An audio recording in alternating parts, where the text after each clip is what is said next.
तो मूवी की शुरुआत में हम देखते हैं कि पुष्पा कंटेनर में छुप के जापान पहुंच जाता है क्योंकि पुष्पा ने जिसको लाल चंदन बेचा था, जिसका नाम होता है हिरोशी, उसने पैसे नहीं दिए होते हैं। तभी वहाँ पे हिरोशी के गुंडे आ जाते हैं और फिर पुष्पा उन गुंडों को धो धो के मारता है और कहता है कि मैं तुम्हारे बॉस का भी बॉस हूँ। तभी वहाँ पे हिरोशी खुद आ जाता है और उसे गोली मार देता है, जिसकी वजह से पुष्पा गोली खा के पानी के अंदर गिर जाता है। फिर यहाँ से कहानी पीछे जाती है और जहाँ पे हमें दिखाया जाता है इंस्पेक्टर भंवर को, जो कि मजदूर बन के वहां चले जाते हैं जहाँ पे चंदन की लकड़ियां काटी जाती हैं और उन सभी मजदूरों को पकड़ लेते हैं और वो सारे मजदूर पुष्पा के लिए काम करते होते हैं। पुष्पा को जैसे ये बात पता चलती है, पुष्पा सीधे पुलिस स्टेशन पहुंच जाता है और पुलिस वालों से कहता है कि तुम जितने पैसे मांगोगे मैं उतना दे दूंगा। वो उनको पूरी जिंदगी भर का पैसा दे देते हैं जो उन्हें कभी नहीं देखा होता है और फिर सारे पुलिस वाले रिटायरमेंट ले लेते हैं और पुष्पा अपने सारे मजदूरों को छुड़ा के ले आता है। और ये सब होते हुए भंवर देखता है लेकिन कुछ भी नहीं कर पाता। अगले दिन पुष्पा वित्त मिनिस्टर के साथ पहुंच जाता है सीएम से बातचीत करने और यहाँ पे शिवल्ली ने उससे कहा था कि सीएम के साथ फोटो ले लेना और मैं घर पे लगाऊंगी ताकि मेरा भौकाल बढ़े। तो जैसे ही पुष्पा सीएम के साथ फोटो खिंचाने जाता है, सीएम कहता है कि नहीं, माना कि मुझे फंडिंग मिलती है लेकिन मैं ऐसे किसी मामूली इंसान के साथ फोटो नहीं खिंचा सकता। और वो शिवल्ली के बारे में भी बहुत गंदी बातें बोलता है। ये बात सुनते ही पुष्पा बहुत ही ज्यादा बौरा जाता है और सिद्धप्पा से कहता है कि अगर तुम सीएम होते तो तुम मेरे साथ फोटो खिंचाते। तो वो कहता है हाँ क्यों नहीं, मैं तुम्हारे साथ जरूर फोटो खिंचाता, लेकिन मैं सीएम नहीं। लेकिन फिर तभी पुष्पा कहता है कि अब तुम सीएम बनोगे चाहे मुझे जितना पैसा बहाना पड़े। तो अब पुष्पा पहुंच जाता है सेंट्रल मिनिस्टर प्रताप रेड्डी के पास और उनसे सीएम बनने की बात करता है, लेकिन प्रताप रेड्डी साफ मना कर देते हैं। फिर तभी पुष्पा प्रताप के बड़े भाई के पास पहुंच जाता है और उनको एक पैसे से बड़ा सोफा देता है और एक प्रताप को भी पैसे से बड़ा सोफा भिजवाता है।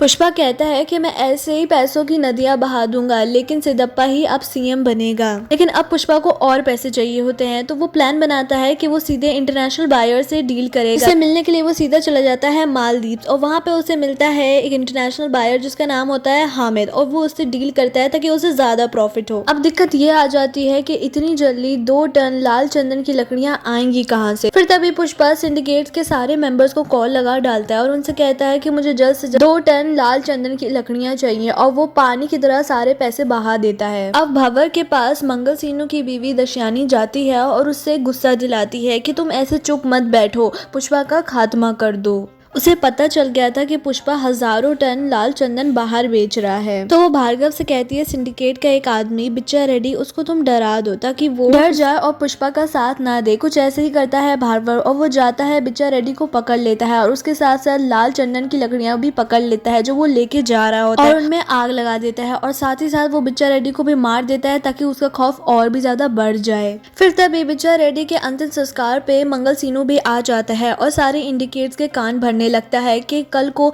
तुम्हारे साथ भी कुछ ऐसा ही हो सकता है, पुष्पा का साथ मत दो। फिर सिंडिकेट के सारे मेंबर जाते हैं सिद्धप्पा के पास और कहते हैं कि पहले पुष्पा और भंवर का सुलह करवाइए तभी हम पुष्पा के लिए काम करेंगे, ना तो हम कोई काम नहीं करेंगे। तभी ये सुनते ही सिद्धप्पा जाता है भंवर के पास और उसको घूस दे के कहता है कि तुम पुष्पा से सुलह कर लो। ये बात सुनते ही भंवर कहता है कि नहीं, उसने मुझे पहले नंगा कर दिया था तो अब मैं चाहता हूँ कि वो मुझे सॉरी बोले, तभी मैं उसके काम के बीच में नहीं आऊंगा। ये बात सुनते ही सबको लगता है कि पुष्पा कभी भी नहीं झुकेगा किसी के सामने, लेकिन पुष्पा जाता है शिवल्ली की बात मानते हुए और भंवर से जाके सॉरी बोल देता है। पुष्पा सॉरी बोल तो आया था लेकिन उसको अपनी ही नजरों में गिरा हुआ महसूस हो रहा था क्योंकि उसका स्वभाव नहीं है किसी के सामने झुकने का। तो वो वापस फिर से जाता है भंवर के पास और उसे पानी में गिरा देता है और उसी पानी में वो टॉयलेट भी करने लगता है सबके सामने। एक बार फिर से भंवर की सबके सामने बेइज्जती हो जाती है जिसकी वजह से वो बहुत ही ज्यादा बौखला जाता है। फिर तभी भंवर गुस्से में कहता है कि अब मैं तेरा सारा माल लूट लूंगा। तो तभी पुष्पा गुस्से में कहता है कि तुझे जो करना है कर ले, मेरा माल बाहर जा रहा है, तुझे जो उखाड़ना है उखाड़ ले। तभी भंवर हर रास्ते हर जगह पे नाकाबंदी लगा देता है। फिर तभी उसे एक नदी दिखाई देती है जिसके अंदर ना के बराबर पानी होता है। तभी उसका दिमाग खुलता है, उसे पता चलता है कि लाल चंदन रोड से नहीं पानी के अंदर से जाने वाले हैं और कुछ ऐसा ही होता है। फिर तभी भंवर सारी पुलिस फोर्स ड्रग्स के पीछे लगा देता है और वो कैसे न कैसे करके उस लाल चंदन की लकड़ियों को जब्त कर लेता है। भंवर बहुत ही ज्यादा खुश होता है कि उसने इतनी सारी लाल चंदन चंदन लकड़ियां पकड़ ली हैं और पुष्पा का सारा प्लान फेल कर दिया है। वो मस्त मीडिया को इंटरव्यू देता है, लेकिन फिर तभी मंगल सीनू दिखता है कि उसने जो लकड़ियां पकड़ी हैं वो लाल चंदनी सैंड्रा है। सैंड्रा अंदर से सफेद होता है लेकिन लाल चंदन अंदर से लाल होता है और बाहर से भी वो लाल होता है। ये बात सुनते ही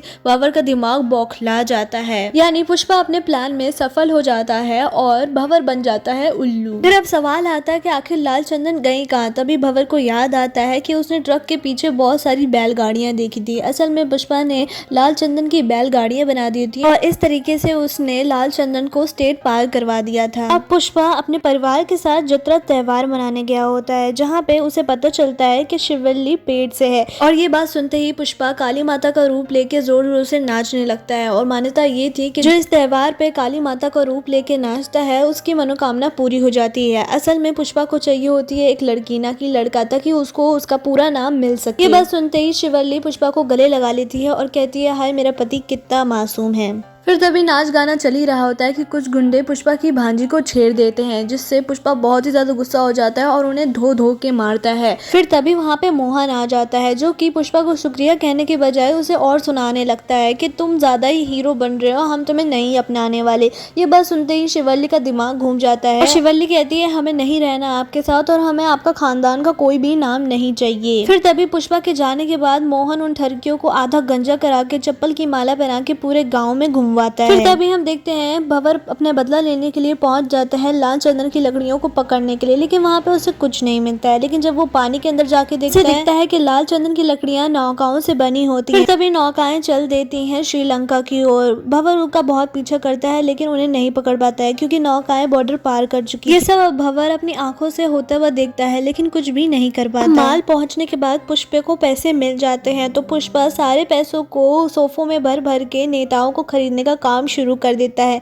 जैसे ही सारे नेता बिक जाते हैं वो सितप्पा को सीएम बनवा देता है। पुष्पा ने अपनी जिद के चलते पूरा तख्ता पलट दिया था और ये सब सिर्फ उसलिए किया था क्योंकि सीएम ने उसके साथ फोटो नहीं खिंचवाई थी और शिवल्ली की भी बहुत ज्यादा बेइज्जती। दूसरी तरफ हमें दिखाया जाता है भंवर को, जो कि इतनी बार उल्लू बनने के बाद बौखला जाता है और जो लकड़ियां उसने पकड़ी होती हैं वो उसमें आग लगा के उसमें खुद ही भस्म हो जाता है। फिर हमें दिखाया जाता है मोहन की बीवी को, जो कि पुष्पा के पास आती हैं रोते रोते और कहती हैं कि पुष्पा की भांजी को किसी ने किडनैप कर लिया और ये काम उन्हीं गुंडों का होता है। वो 2 करोड़ की डिमांड भी करते हैं लेकिन मोहन के पास कोई भी पैसे नहीं होते हैं तो उसकी बीवी पहुंच जाती है पुष्पा के पास। हालांकि मोहन ने पुष्पा को अपना भाई कभी नहीं माना लेकिन पुष्पा अपनी भांजी को बहुत प्यार करता था तो वो पूरे शहर में डिंडोरा पिटवा देता है, 1 घंटे में मेरी भांजी मिल जानी चाहिए, ना तो जिसने भी किडनैप किया है मेरी भांजी को उसको बकरे की तरह हलाल कर दूंगा। फिर तभी सितप्पा कॉल लगाता है पुष्पा को और कहता है, जिसने भी तुम्हारी भांजी को उठाया है वो असल में सेंट्रल मिनिस्टर प्रताप रेड्डी का भांजा बुग्गा रेड्डी है। और वो उससे कहता है तुम उससे पंगे ना लो, ना तो हम लोग प्रॉब्लम में पड़ सकते हैं। तो पुष्पा गुस्से में आके कहता है कि भाड़ में जाओ तुम और भाड़ में जाए प्रताप, मेरी घर की बच्ची गायब हुई है, मैं उसे छोड़ूंगा नहीं। और जैसे ये बात बुग्गा रेड्डी को पता चलती है कि वो पुष्पा की भतीजी है, वो तुरंत पुष्पा को कॉल लगाता है और 5 करोड़ की डिमांड करने और उसे अपने अड्डे पे बुलाता है। तो पुष्पा अकेले ही उसके अड्डे पे चला जाता है और फिर ये लोग पुष्पा को साड़ी पहना के और उसके हाथ पैर बांध के उसको धो धो के मारने लगते हैं। पुष्पा कुछ भी नहीं कर पाता है क्योंकि उसकी भांजी के सर पे उन लोगों ने बंदूक तानी हुई थी। लेकिन फिर तभी वो बदमाश उसकी भांजी के कपड़े फाड़ने लगते हैं। ये देखते ही पुष्पा को और ज्यादा गुस्सा आ जाता है। उसके हाथ पैर बने होते हैं तो वो कुछ भी नहीं कर पा रहा होता है, लेकिन वो तभी सब अपने दांतों से ही काटना शुरू कर देता है, जो कि बहुत ही ज्यादा इलॉजिकल होता है, लेकिन हमें तो देखने में मजा आ रहा होता है। फिर तभी पुष्पा के हाथों में बुग्गा लग जाता है, लेकिन सब उसे मना करते हैं कि बुग्गा को मत मारो, अगर बुग्गा को मारा तो इसका मतलब ये होगा कि सीधे सेंट्रल मिनिस्टर से पंगा ले लिया है तुमने। लेकिन पुष्पा नहीं मानता है और अपना त्रिशूल लेके उसके अंदर आर पार घुसा देता है। और फिर तभी बुग्गा का बाप भी आ जाता है, जो कि कहता है कि मैं अब तेरी भांजी को ले जाऊंगा। ये बात सुनते ही वो बुग्गा के बाप यानी प्रताप के भाई को भी जान से मार देता है। प्रताप को लग रहा था कि पुष्पा उससे पंगा नहीं लेगा, लेकिन वो उसके खानदान वालों को मार के बहुत बड़ी गलती कर देता है, क्योंकि अब प्रताप के मन में भी बदले की भावना आ जाती है। ये सब सुनते ही मोहन बहुत ही ज्यादा दुखी होता है, क्योंकि पुष्पा ने उसको अपना दिल से माना था, लेकिन मोहन ने कभी भी उसको अपना दिल से भाई नहीं माना था। ये बात सुनते ही वो अपनी माँ के चरणों में गिर के रोने लगते हैं। वो अपनी बेटी की शादी करा रहे होते हैं तो वो पहला कार्ड पुष्पा को ही देने आते हैं, लेकिन पुष्पा उनसे नहीं मिलने आता है। लेकिन बाद में वो बहुत ज़्यादा रोता है, क्योंकि जब वो कार्ड पढ़ता है तो उस पर उसका पूरा नाम लिखा होता है, जो कि उसे कभी भी नहीं मिला होता है। इस नाम को पाने के लिए वो जिंदगी भर रोता रहा, वो आज उसे मिल ही जाता है। अब कुछ दिनों दिनों बाद वो अपनी भांजी की शादी में जाता है और मोहन उसका बहुत अच्छे से स्वागत भी करता है। यहाँ पे हमें दिखाया जाता है प्रताप जो कि अपनी भाई की बरसी बना रहा होता है और किसी का इंतजार भी कर रहा होता है, लेकिन वो तो नहीं आया होता है, लेकिन वो एक बुके भेज देता है और वैसे ही बुके हमें शादी में भी दिखाया जाता है जिसमें कुछ बॉम्ब की तरह टिक टिक टिक कर रहा होता है। फिर हमें दूर से दिखाया जाता है एक इंसान को जिसका हाथ जला हुआ होता है और वो एक बटन दबाता है जहाँ पे बहुत जोरों का ब्लास्ट होता है। अब यहीं से कहानी खत्म हो जाती है और हमें दिखाया जाता है कि पुष्पा 3 द रैम्पेज भी लगा सकते हैं कि अगली मूवी में क्या होने वाला है। पुष्पा से बदला लेने आएगा प्रताप रेड्डी क्योंकि पुष्पा ने उसके भाई को जान से मार दिया था। और अब सवाल आता है कि ये जला हुआ हाथ किसका था, तो असल में ये हो सकता है भंवर जो कि लकड़ियों में जल के मर गया था। असल में ये मरा नहीं होता है, ये जिंदा हो जाता है और वापस से फिर से बदला लेने के लिए आएगा पुष्पा से पार्ट 3 में। तो गाइस अगर एक्सप्लेनेशन अच्छी लगी हो तो प्लीज वीडियो को लाइक कर देना और एक सब्सक्राइब भी कर